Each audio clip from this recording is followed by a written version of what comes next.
Welcome back, my friends, to your recaps. The film begins with a large crowd standing in line outside a butcher shop, which is known for selling a strange type of meat that no one has ever tasted before. The demand for this meat skyrockets, with customers willing to pay any price just to experience its unique flavor. Days and weeks pass, yet the crowd does not dwindle. Instead, it grows larger. Even politicians and police officers become regular patrons of the shop. One day, a particularly curious customer finally asks the question that has been on everyone's mind. What kind of animal does this meat come from? The butcher's response is shocking. He reveals that it is pork, imported specifically from Iran. The news spreads like wildfire throughout the neighborhood, but instead of discouraging people, it only increases their enthusiasm. The butchers, who were once overlooked, become widely famous, to the point where major meat factories are forced to shut down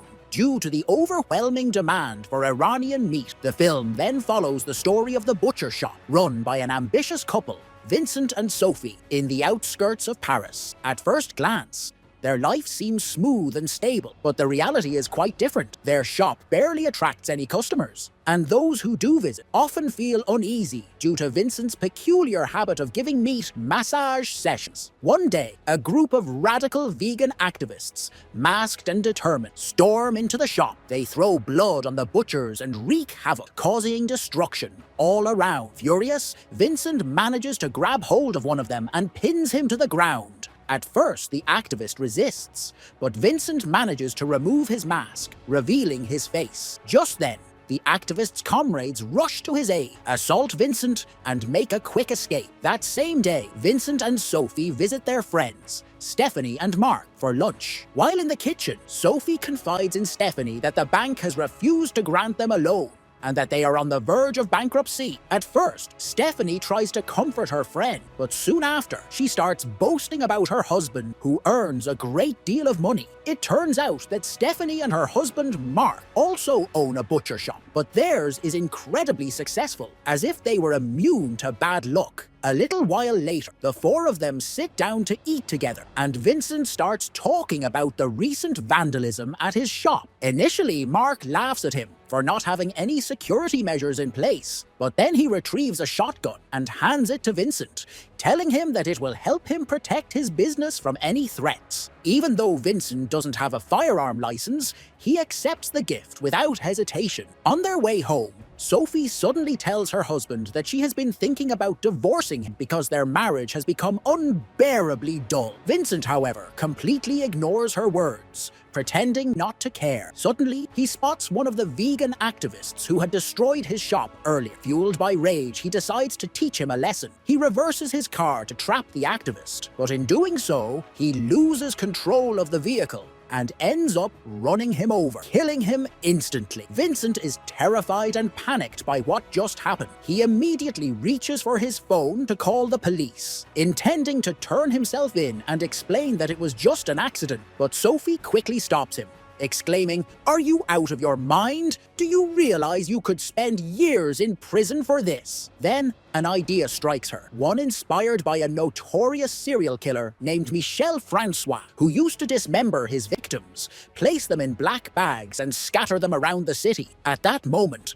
Vincent realizes that his wife has been watching far too many serial killer films, and for the first time, he starts fearing her more than the police. At night, Vincent places the corpse inside the shop and begins cutting it up. However, he accidentally drops an ear on the floor, which his dog immediately devours. After hours of dismembering the body, he realizes it's already too late, so he decides to leave it until the morning to dispose of it properly. The next day, he wakes up late, only to find that the corpse he had been cutting up is missing. As he frantically searches for it, Madame Cognard, a regular customer, walks in and enthusiastically tells him that the meat Sophie sent her in the morning was absolutely delicious, so much so that she came back to buy more. At that moment, Vincent realizes the horrifying truth. Sophie had unknowingly sold the meat from the corpse they had killed, believing it was pork. Shocked, He tries to convince Madame Cognard to buy a different type of meat, but she insists that she only wants the same one she had before. Vincent stands there, conflicted, while Sophie becomes curious to taste the meat herself. Unable to reveal the truth in front of the customer, Vincent hesitantly cuts a piece of the human flesh and hands it to her. To his utter shock, Sophie loves Madame Cognard, now seemingly addicted to this new meat, grows impatient for more. Seeing no other way out, Vincent quickly makes up a lie,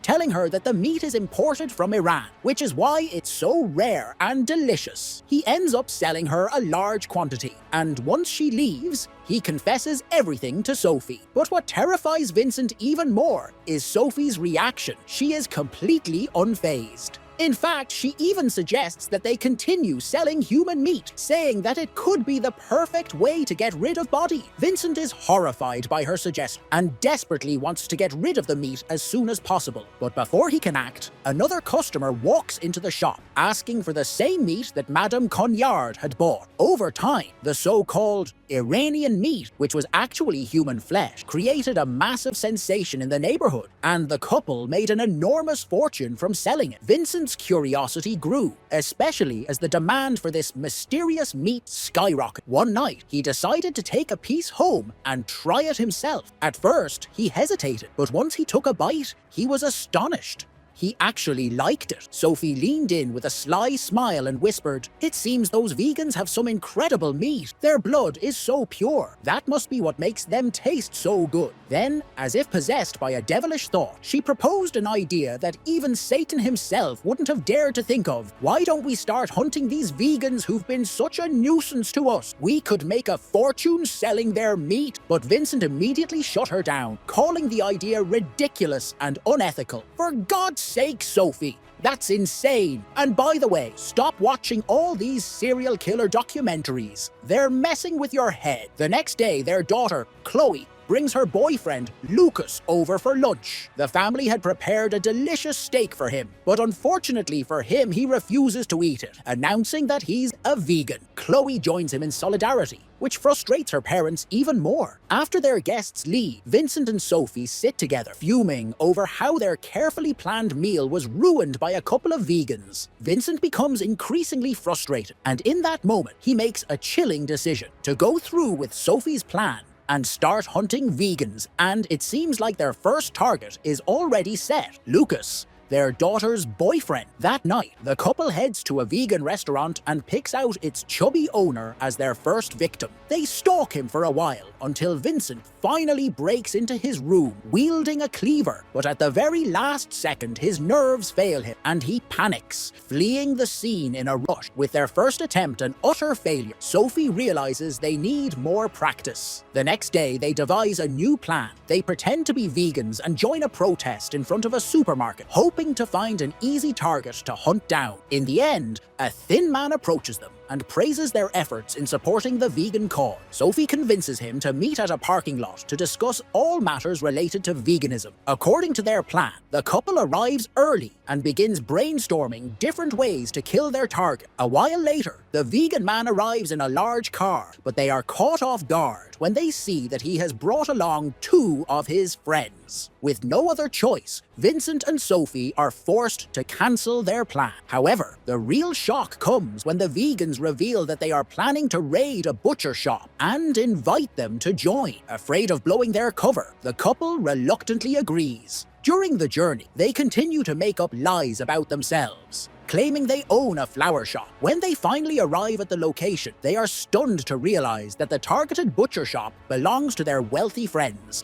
Mark and Stephanie. Sophie starts having second thoughts, but Vincent sees this as the perfect opportunity, as he has always resented his rich friends. Fueled by jealousy and excitement, he enthusiastically joins the vegans in wrecking the shop. In the next scene, the couple sits in a restaurant, discussing a better way to monitor their victims without drawing suspicion. They soon get into an argument, which escalates to the point where Vincent storms off, leaving Sophie alone at the table. Seizing the moment, the waiter approaches her, confessing his admiration. Sophie senses a connection between them, and as they talk, their chemistry builds. Eventually, she gets on his motorcycle and rides off with him. When they arrive at her house, the tension between them grows, but the moment she realizes he is a vegan, she smirks mischievously and says, "You've fallen right into my trap, sweetheart." Then, without hesitation, she bites his tongue on purpose. Shocked and in pain, the man prepares to leave, but Sophie sweetly persuades him to come inside so she can treat his wound. The man entered the house, and he would soon regret it. While he was in the bathroom, Sophie rushed to Vincent, exclaiming excitedly, "I've brought you a fine catch!" Naturally, Vincent was overwhelmed with anxiety, his hands trembling as he refused to go through with the murder. But Sophie, ever the manipulator, began to provoke him, saying she would cheat on him with the waiter if he refused to kill the man. At those words, Vincent's blood boiled with rage, and he immediately grabbed a knife to sharpen it. However, at the very last moment, he changed his mind and told his wife to let the man go. But Sophie had another plan up her sleeve. She deliberately flirted with the man, making Vincent burn with jealousy. Finally, she got what she wanted. Vincent snapped, attacking the man and beating him to death with his bare hands. The next morning, Sophie received a call from her friend Stephanie, who informed her about the vandalism that had taken place at their shop the night before. Without hesitation, the couple rushed to the scene, putting on a show of concern. There, they saw Mark speaking to a police officer, who turned out to be the same officer investigating the previous attack on Vincent's shop. The officer then asked to speak with Vincent privately, and he nearly froze in fear, struggling to find his words. But to his shock, the officer wasn't investigating a crime. Instead, he had heard about the famous Iranian pork spreading through the neighborhood and wanted to buy some. Seizing the opportunity, Vincent forced a smile and replied, "Of course, sir. You're welcome anytime." That same day, they returned to their shop and resumed selling human meat. Customers lined up in droves to get their hands on the rare Iranian meat, which sold out completely in under an hour. Realizing the potential for even greater profits, the couple decided to make hunting vegans a regular occurrence. They armed themselves with deadlier weapons and launched into a daily killing spree. By the end of the week, they raised their prices, raking in unimaginable wealth. One day, while having lunch with their friends Mark and Stephanie, they served them the fake Iranian pork. And just like everyone else who had tasted it, Mark and Stephanie instantly fell in love with the flavor. Suddenly, as Mark was reaching for a piece of meat, he felt something metallic. Stephanie, who had previously worked as a nurse, immediately recognized it. It was a pacemaker. At that moment, everyone realized that one of Vincent's victims had been carrying this device in their heart. Vincent tried to cover up the matter, but no one believed, and soon the conversation turned into a heated argument. In a fit of rage, Vincent bit Mark in front of everyone, then gave him a threatening look before leaving with Sophie, while the others stood frozen in fear. Vincent and Sophie continued their gruesome acts, sinking deeper into their world of murder. Over time, Sophie abandoned the idea of divorce, and their relationship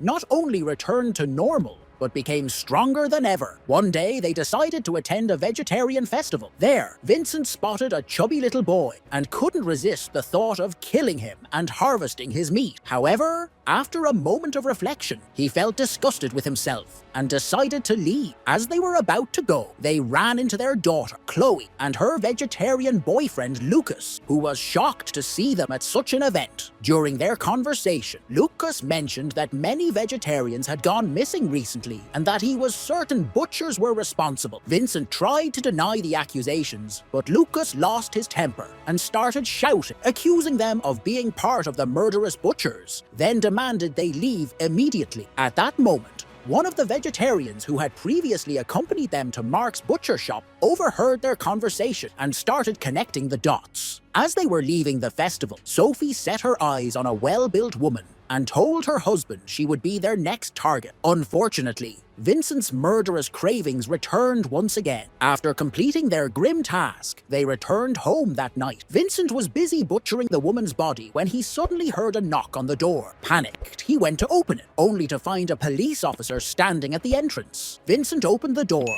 his heart pounding with anxiety. The officer spoke with Vincent for a while before revealing that 10 vegetarians had gone missing, and now butchers were the main main suspects. Suddenly, Vincent's dog walked behind the officer, carrying a human hand in its mouth. Vincent nearly died of fear, but quickly yelled at the dog, making it walk away. The officer found his reaction strange, but Vincent quickly covered up the situation, claiming he was simply shaking off the dust after the last attack by the vegetarians. The officer left, but Vincent remained seated, holding a pot of meat, confessing his fear to Sophie. However, she reassured him, insisting that they could never be caught since they had already disposed of all the bodies, leaving no evidence behind. Vincent had gotten rid of all the victims' remains, either by selling the meat or packing it in black bags and distributing it throughout the city. They had no choice but to do this, as awareness about the missing persons had grown due to social media, making the search more intense than ever. Suddenly, the doorbell rang. It was Lucas, standing at the doorstep to apologize for his behavior at the vegetarian festival. He explained that he had been on edge ever since his vegetarian friends started disappearing. The cunning Sophie comforted him while subtly hinting to Vincent that Lucas could be their next victim. However, Vincent refused and immediately sent him away. The next day, without consulting Sophie, Vincent announced to his customers that he would no longer be selling Iranian pork. This enraged the crowd, causing them to leave the shop in frustration. This led to a heated argument between him and Sophie, ultimately resulting in Vincent walking out of the shop with his dog. At the same time, the same group of vegetarians who had attacked Mark's butcher shop decided to storm Vincent's shop for revenge. Sophie tried to drive them away, but they refused to leave. Instead, they tied her up and beat her mercilessly until she was barely conscious. When Vincent returned to the shop, he spotted the vegetarian's car outside and immediately sensed that something was wrong. Enraged, he and his dog attacked, killing two of them. However, one of the vegetarians managed to stab Vincent in the shoulder. Just in time,